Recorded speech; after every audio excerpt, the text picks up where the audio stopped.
The truth that sets you free is a truth that's outside the reality that you accepted, that you currently accept for yourself, but it's not outside of what's real and true of you.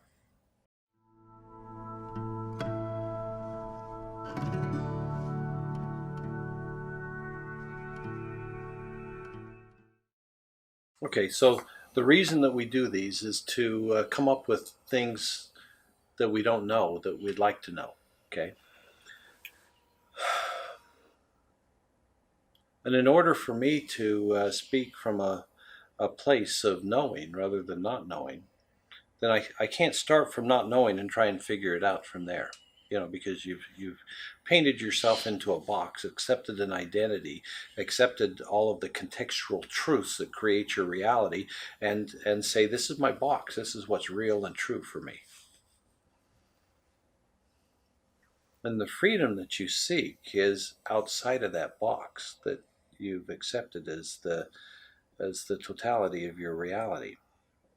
The truth that sets you free is a truth that's outside the reality that you accepted, that you currently accept for yourself, but it's not outside of what's real and true of you, beyond the context of this life and this reality. So what I do is I have to start off from where I'm at. And where I'm at is a pretty low level consciousness. And so I have to go, okay, so what is it in me? What is it that is impelling me, compelling me, suppressing me into a level of consciousness that is one I'm so tired of being? I want to take a quantum step, and instead of come back and tell you about it, I want to stay there. And so should you. And that's why we're talking. That's why we're exploring. So we explore by, or at least what I do is I merge into what is causing me to go unconscious. If we're looking through life through a filtered lens, then I'm taking a look at that lens and say, who put that here? What was its purpose?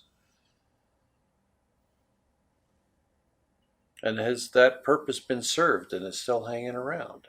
In other words, you have to find a way to invalidate the reality that's colored, that obscures the truth of who and what you really are from you. And that's the totality of this reality, because that's what it does. It's a mist of fabrication covering the truth of the who and what you really are, so that you can convincingly be this instead. But why that? You know what? It doesn't matter the why of that if you choose to awaken as your creation here. In other words, can you allow the truth that sets you free, the truth of eternity, the truth of the eternity of you, of the magnificence of the expanse of that which is indescribable and beyond time and space? So if whatever aspect of yourself is that, just because you're not aware of yourself, just because you're asleep in a dream, doesn't mean that your waking reality isn't the real you. And just as true as the dream that you're stuck in. So if you're stuck in a dream and you're trying to actualize yourself there, if you want to keep on dreaming, that's fine. But you have to wake up in the dream. I mean, you can maintain the dream if you want. But if you want what you want, then you can't maintain that sense of self in that dream. You have to wake up in the dream as the truth that's beyond the dream, but gives place for the dream to exist in. So you want to take what you are, what your experience of yourself is, and you want to accept it without resistance. The good, the bad, the light, the dark, the ugliness and pain and suffering and horror, even whatever there is, whatever it is that completes and contributes to, what it is to be you. That's what you love until you're free of it. You love the you that you are, even though none of it's really real or true or even a little bit you. But you have to love the you that you perceive, that you know yourself to be, that limited, that ego, if you want to call it that this lifetime reality, the identity that didn't exist before this lifetime, and you think it's going to exist after you die here, but why would it? None of the previous lifetimes came with you, did they? So that you could be this? No, they shut up and stayed in their place. But those were just other identities, no more important or real than this one. The question is it time for the you that's beyond identity? The you that's limitless in, it's the beauty of its wisdom. Yeah, that's what you say yes to. So you're knowing yourself as that, having experiential understanding of that reality in your embodied dream-like state of awareness here. You allow this experience of you to catch on fire divinely, so that every lie and every belief and thought and idea that was less than, if you're religious, divine reality, or if you're not, a cosmic level of consciousness that somehow some beings have achieved, even if there's no God, somehow the consciousness of man is able to encompass magically transcendent states of consciousness far beyond, the norm here. So it happens. So why are you still you here and now? Why maintain this persona, this created persona, when you have a real purpose here, when you have a real divine purpose here? Why are you still experiencing yourself as your self-created persona instead of bringing the real you in, that's natural and not created, but is brilliant beyond description? Yeah, yeah. Just open that a little bit. Say yes in the tiniest way, where you can still protect yourself in every way from anything that you don't want to happen afterwards, right? You always get the ability to say no. That's why you're still this you. You gave yourself too much of the instant ability to say no to something you didn't know or understand what it really was and what it would mean to you if you knew it, if you embraced it, if you understood it, if you mastered it.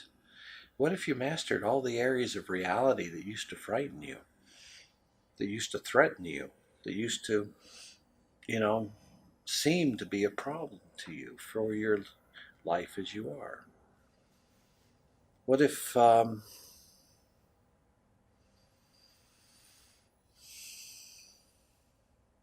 what if we truly opened up to the truth of who we really are, and allow our experience of the horror, for people like me, the horror of what it is to be composed like this, of all these layers and levels of consciousness, and where they were limited, how they were shut down, where they were knocked unconscious. For me, it's a difficult experience because I don't get freed from it unless I do that. So, you surrender to hell at the same time you surrender to the divine. You quit laying blame on everything that impacted you. Okay, that would have shut off this recorder.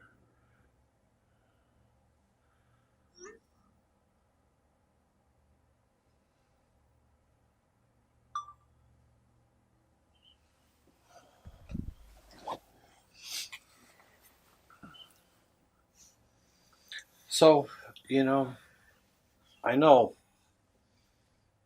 that you're comfortable with who and what you are here. At the same time, I know that you're expecting a miracle to happen. Well, what do you think happens when miracles happen? it doesn't just change the reality, it changes you. It's like an explosion that blows off every unconsciousness, every negative thought, every misconception, every bit of unconsciousness that didn't know how to know, that took an identity and then said it was you. That's all gone.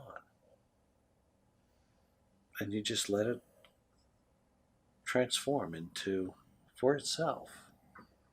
If it had any separate beingness to it, any separate identity, whatever it is, as it separates out from you, and whatever self-determination it has, you go, God bless you, man. I hope the next choice that you have as to who and what you experience for yourself is the most magnificent, fun, unbelievably beautiful experience that any being ever had, So where's that for you? And I hope you give me a glimpse of it after you're in that full realization yourself, because it'd be cool to see you as that you that you're going to be next. So have a beautiful journey to that. That's how you send the pain and the trauma and the enemies and the eternally misfit connections that happen in dimensional realities and polarized universes. So it doesn't matter what they are, they'll all be improved by your full awakening, so you don't have to worry about what happens. Everything else gets better as you do. You don't have to worry about creating bad effects on other people as a result of your opening into a transcendent self-realization. So it's okay to let yourself open and experience a transformation that is beyond anything that you ever imagined could occur for yourself, but inclusive of all the lesser hopes and dreams that you had for yourself. So just remember all of those, and as they have come together and created your reality, you allow them all to be fulfilled, every one of them. Every one of them set free by having achieved the wish that they'd had for themselves. And then they can let the burden of that wish go, and let the limitation of the realization that that wish was, from a very low level of consciousness, hoping and wishing and praying for it to be this instead. You don't want to hold on to that being real if you can transcend to this. And as soon as you've transcended to this, all of that unreality, all of that creation, all of that confusion that supports that level of awakening, is all left behind as you go to the next one. So it's letting go of that which is impeding your quantum leap in consciousness, enabled by an experience of a transcendent transmutation, where you just accept it as it is, at the same time as you merge it with divine realization of yourself.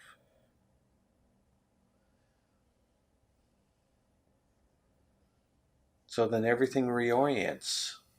What's a trauma to you at one level of consciousness is just funny on a higher level, right? That you ever had that experience. you know you know when you're beyond what you ever knew or wished for that you could be, then all of those levels of consciousness where you identified so long where that was your greatest wish for yourself, and then you realize that all of that happened, and you're even far beyond that. The whole thing was just a little bit funny, that that there was any kind of benefit and any kind of significance that you had that experience. So as you let all that lesser consciousness go, then you begin to have a connection to experiencing yourself in your body as your normal state of consciousness, as one that is open to and flowing back and forth with your higher self with a transcendent experience.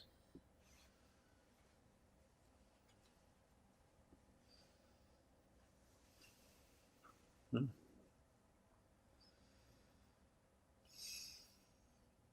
And all of this internal trauma and turmoil, gets caught between heaven and hell. But that's where the transformation space is. You have the light, you have the dark, and where they mate in the middle. Things are created there. Things are free there. They move and they realize, but you get too much here, your identity's gone. And if you get too much here, it's too solid for you to do anything other than try to destroy everything else.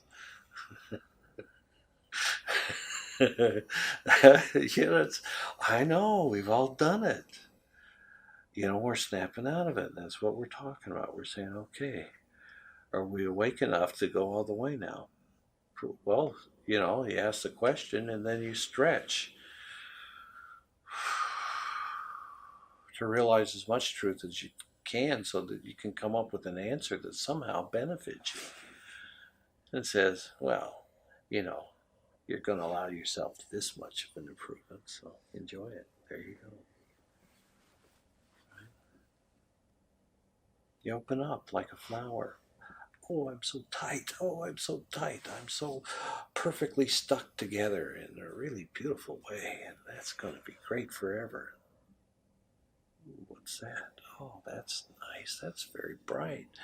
What is that? And you ask the question, what is that? And the bud,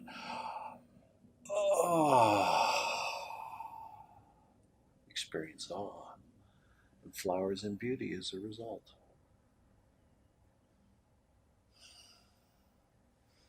It's a flowering in a sense of awe, the flower not knowing the sun and having come up to this point of being able to realize its potential, right there ready to blossom.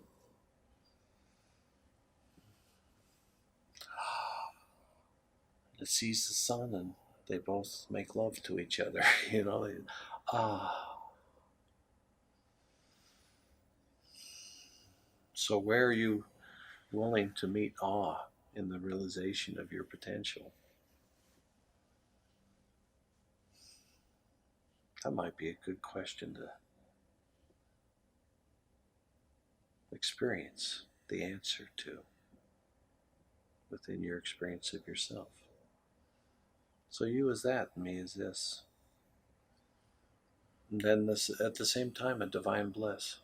Who could have known? Could have predicted? Who could have forbidden it? Well, nobody less than that has the power to forbid the experience of a divine self-realization. It's just nobody wants to do it. No, we had that guy already. Our guy's, this one. Their guy was just a pretended one, but ours was real. None of the rest were. All those other fucked up groups, they never had a real God to appreciate and worship and celebrate. Yeah, we got the right one. Ours was right. Ours was true. That guy over there is ours, and he's the truth. What are you? So you're a lie, right? That's the truth that you can never be, and you're a lie. But you're at least not a lie that's following another obvious lie. You're a lie that has reverence for the truth set free. It can never be you, but at least you allow for the possibility of a contemplation of something that was free once in a story somewhere, maybe. Maybe it never happened, but at least there's a beautiful story that gave you hope for the future, that someday you could have some relief, have some joy, have some magnificent contemplations, and then implementations of, just wow, right? And that's what we're looking for. Wow. or mom. Mother, maybe we're missing the goddess.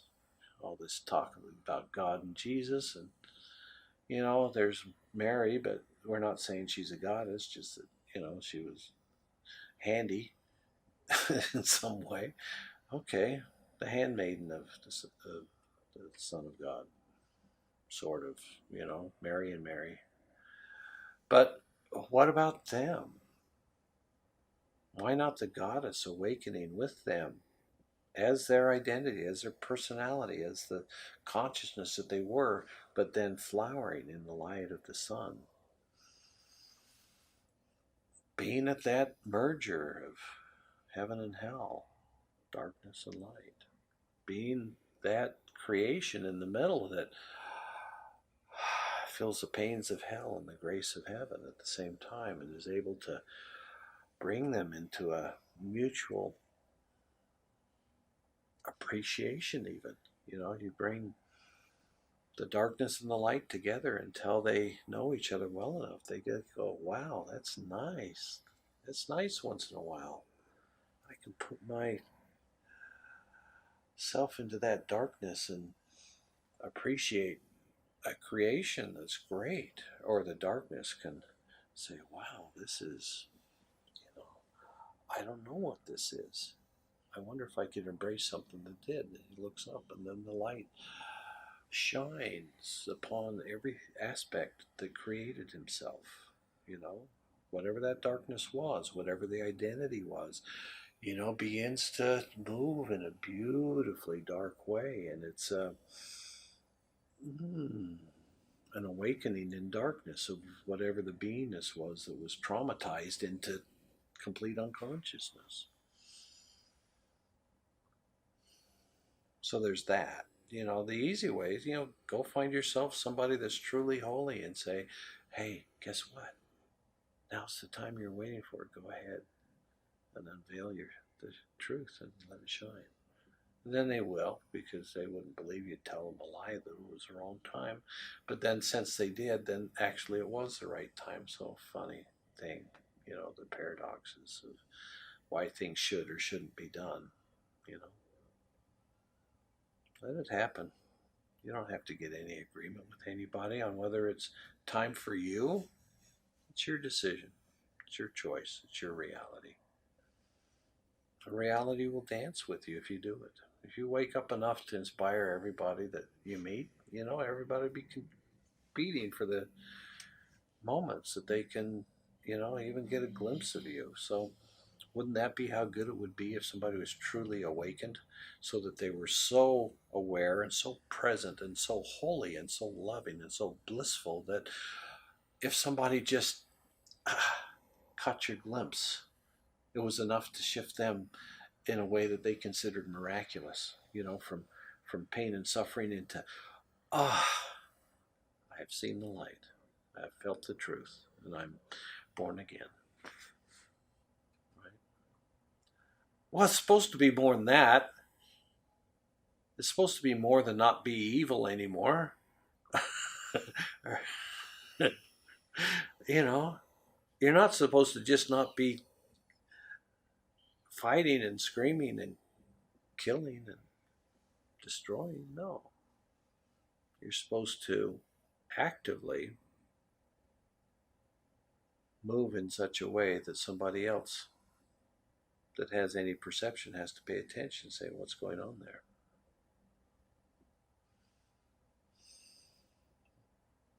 And they're looking to know the answer. What's going on there? They go, uh-oh, somebody's here. Somebody really present's here.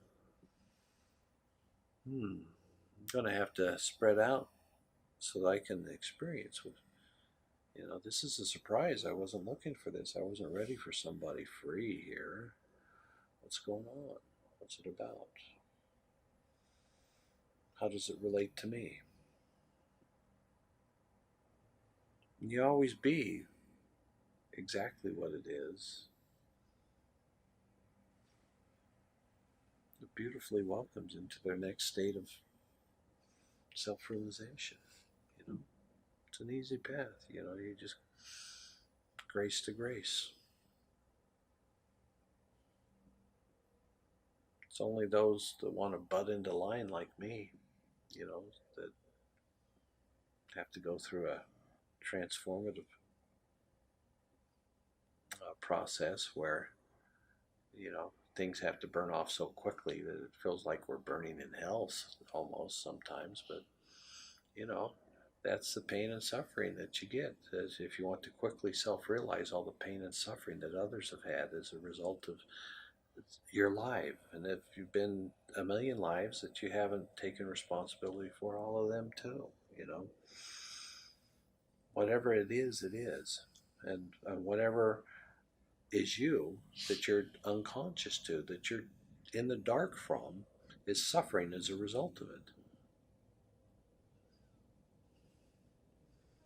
And so whatever's painful is an area you're not taking responsibility for being consciously present there in a beautifully wise way. It's a place where you're afraid and unconscious, you've run away. So you have to feel all those painful, suffering areas, and all they are places that you ran away because you were scared or afraid in some way to take responsibility for something that happened there that you thought was going to be unpleasant to stick around and take responsibility for. Well, you can't abandon anything that actually happened. You can't go unconscious to it and move here as your truth. So you have to be conscious of the limitations, but not identified as them. That's the trick.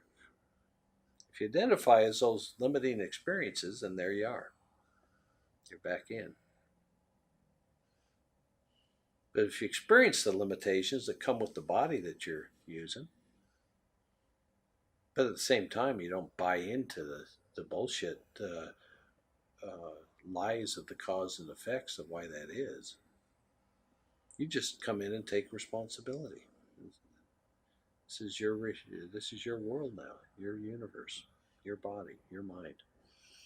And what was moving around before this moment doesn't matter. You're here now. So be here now. Quit doubting yourself. Quit questioning, is it time for you to awaken or not? Of course it's time. It's now. Now's the time. You wake up now, in the now. This is your now. This is when you wake up, is in your now, and this is your now. It's your now. It's your time. Now is always your time. Your time isn't the future or the past. Your time is now. Always. You're supposed to be awake in the now, not in the idea of a future or a memory of the past. You take responsibility for now, for everything that you brought into this room.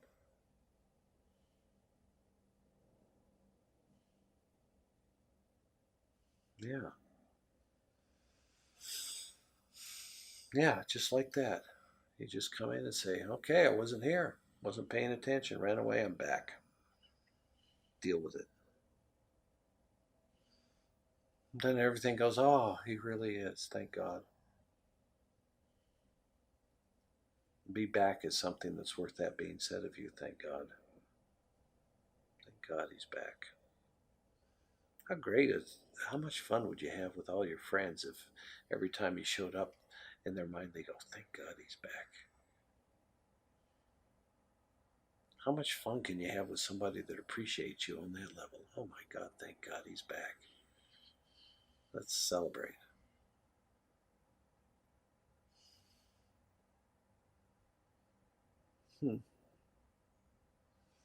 Well, a lot in me has to change for that to be my reality, but I can feel both, and I'm willing to have now change a lot in that direction. So choose how much you want to. How much change would you like into the direction of moving through life as a graceful, wise blessing for others to experience? You know you shouldn't say no to that. And you know that every part of it's a possibility. You can re-choose from there, but don't try to perfect your choice in the beginning. Once you know it's going to lead to your full self-realization and perfection of heart and soul. You know, if you know that your choices moved you in that direction, then you're no longer the driver. You're the passenger. You allow the current experience of you to be blown apart by a level of truth that just makes it crumble away in dust, or burn off as a fire, or evaporate as a liquid or mist. It's just the past is no longer mist. It's clear. And so is your present, your future.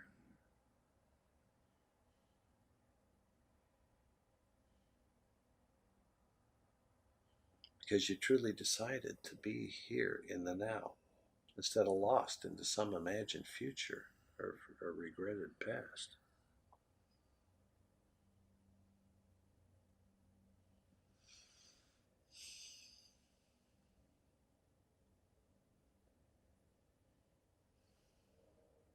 I thought I was going to be looking at the camera. Sorry for anybody that's watching this, but and in every way I need to be sorry for. It's appropriate that I be sorry for this kind of presentation, both as this and as how I speak and where I'm looking.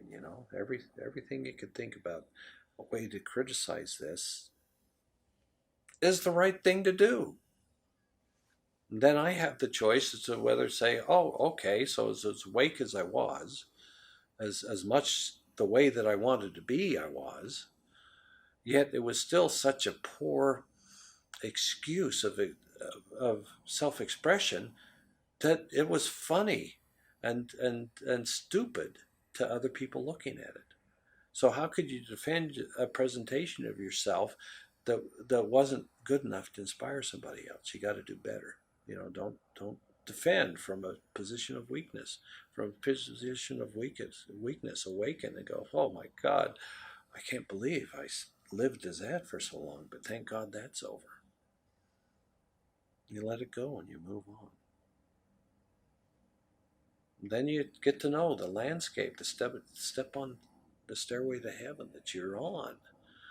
You get comfortable with that, and it goes from being unbelievably impeccable in every way until you see how the dust settles, and you see when the sun doesn't shine, and you see how reality morphs and changes, how it degrades and disappears.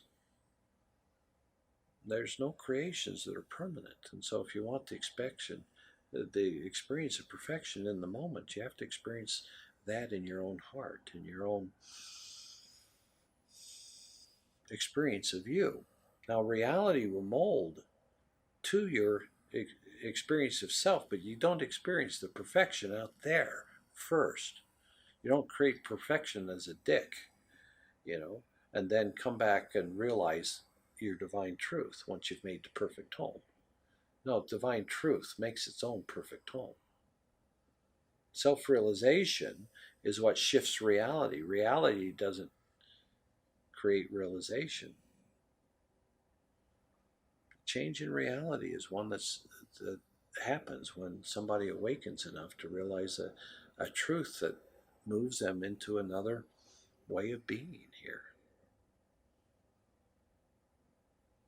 And so whatever it is that's stopping you from experiencing that, that's a contextual truth, or it's an active lie, or it's some kind of suppression on you that's causing you to go unconscious and to forget yourself.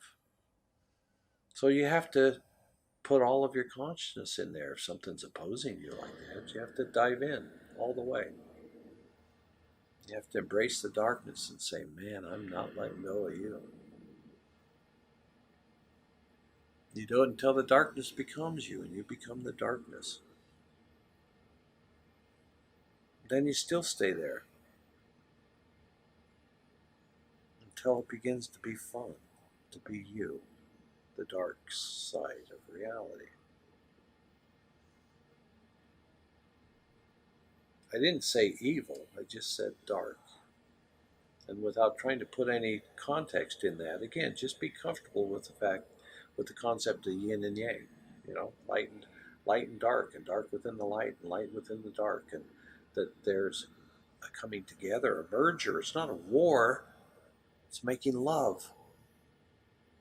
It's the, it's the dark loving the light, and the light loving the darkness back just as much. It's a divine embrace, male and female, light and dark, good and evil. Finally, saying completion. You're able to come to a completion, so there's no more war within you. And at that point, you'll be awake enough to decide what to do next. You don't need to plan for it. All you have to do is whatever it is that you feel, know that you did that to yourself. Quit blaming it on any person or any product or anything that happened before. Because the only thing that maintains this configuration and this level of consciousness right here and right now is your own decision to keep suppressing yourself, to keep yourself in a steady state, when you know it'd be so much nicer to be free, to change. Afterwards, I think you'll surely say it was for the better. So why hold on to that which doesn't know? Why hold back from union with what actually is? If you can't experience what actually is in reality, then you're not exactly here benefiting yourself or reality. Whatever it is,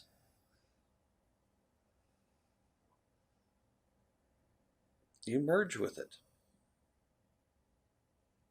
Not commit anything to it, not agree with it, but you just merge with it until there's no secrets left about it. You know it, you understand it, you experienced it on every level. But you didn't become it. You embraced it until you knew it better than it knew itself. But you always kept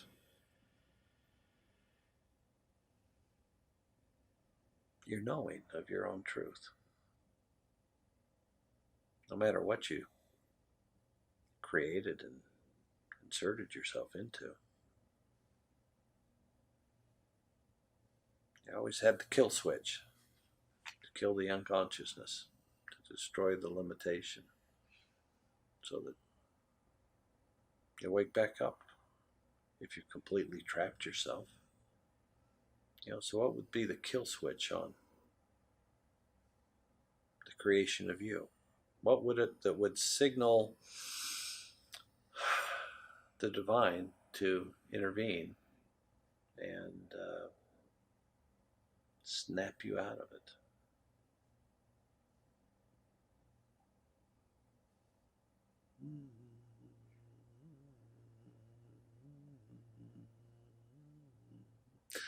I'm a Native American myself. Born and bred makes you that. Let's just say that I'd like to think that right now I could open and receive everything that it is. It is beautiful and ugly, light and dark, and everything in between. Of each of those beautiful but limiting traditions.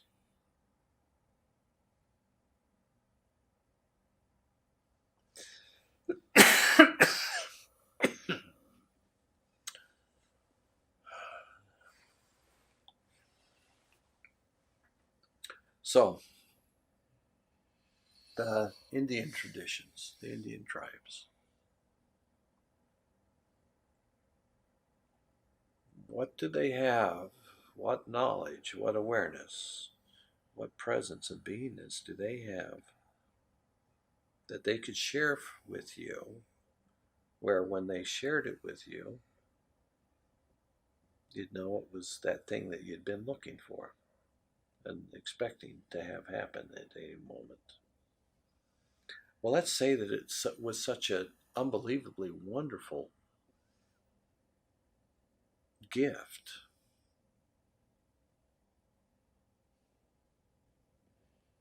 that it be given to you by anyone who had reverence and appreciation for everything that created that tradition in the first place. So you don't have to bow to the rules and the regulations. You bow to that which it was the flower of expression of. Yet the cause of the flowering of the tradition, of it becoming real. What was that cause that moved that into expression? It was something magnificent.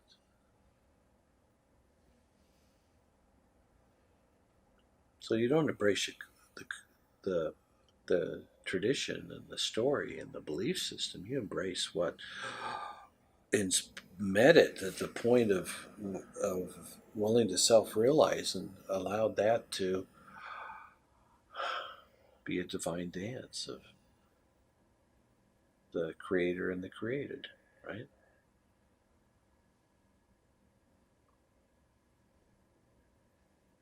So which leads and which follows? Doesn't matter if you're in the dance. Well, when you're not self-realized as the divine you're following. When you are, you're leading. You know, doesn't matter. There's always a partner.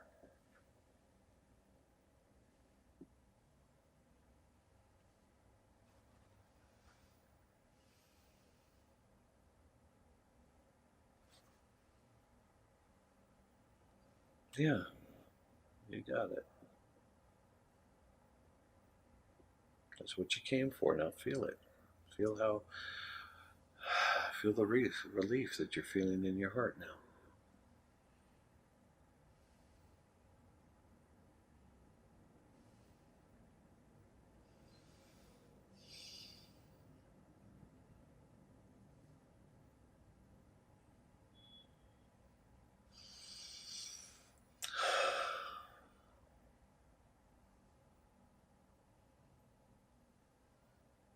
You don't have to wait for something special. If you're willing to open any aspect of this reality, it can be the divine sun to you to say, yeah, open, man, open. Anyone can play that role if you're willing to receive what they're playing divinely. So if all other roles in reality are at the ready to be divine for you, well, that's a weird concept, isn't it? If all other roles in this reality are doing whatever they're doing, but they're ready to snap right into their full realization of their divine truth as soon as you do, then all they're doing is honoring your stupid reality. you know, why? Well, because he's divine, and this is his choice of self-expression right now. So we'll mirror that for him, so he can have some friends to hang out with.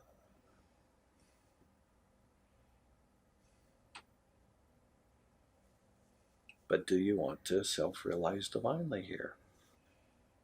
If you do, then let it happen right now. I mean, I can't do that, but if that's what you came for, you can do it. You can show me how it's done. Yeah. You don't have to watch me do it. I don't know what I'm doing. I'm just here to tell you it's time for you to do it. And it is time. And you are doing it. Quit trying to figure it out. Just say, I do.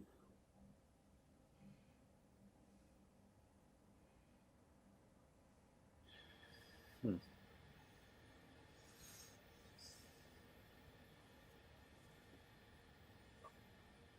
You let it do what it's going to do. You don't dam it up. You don't dam it up. You don't block it. You don't stop it. You don't change it. You let it do what it's going to do. As it flies by you, if you're in allowance of it, they'll go, what the hell is that? As somebody that didn't judge us at all, they didn't celebrate us, and they didn't damn us. He just went, ah, okay, I see what you're doing, who you're being. Cool. Now, if you can have that experience with all of reality, then all of reality is going to celebrate you. And you'll be a lot closer to the experience of the real you. I'm not saying that that is the real you, but it's a lot more the real you than the you that you've been. So be okay with an experience of transformation that moves you from your sense of self as you are right now into something that just is obvious, that it's you flowering, you opening, you growing into a greater and greater truth. So it's not, you're not fighting anything, you're not condemning anything, you're in an experience of a of a beautiful, creative, self-expressing truth. You know?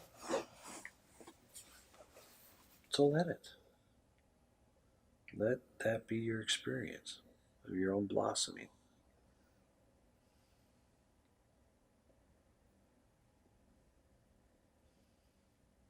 From that, that's kind of all buttoned up and shut down, but right on the verge of flowering. And that's where you stay, right in the middle. Where heaven and hell kisses. You're the kiss. The creation of heaven and hell's embrace of each other.